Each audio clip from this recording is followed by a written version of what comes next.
Nakita ko sa newsfeed tong photo na to sa Facebook. Grabe ang sakit. Yung literal na makikita mo yung ama mo mismo na nangangailangan ng tulong mo.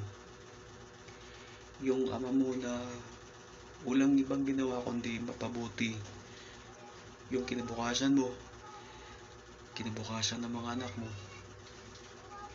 Pero ang saklap, ito po yung ginawa nila. Hindi ko mapigilang maiyak sa galit. Hindi ko alam kung anong magagawa ko. Napakasimple kong mamamayan. Hangad lang na maging mabuti ang bansang to. Naiinig ako sa galit. Di ko alam kung ano ba to? Marsyalo na ba?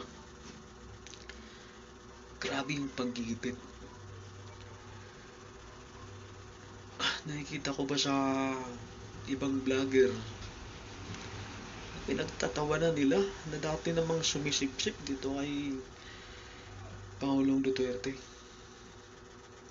So, sa akin,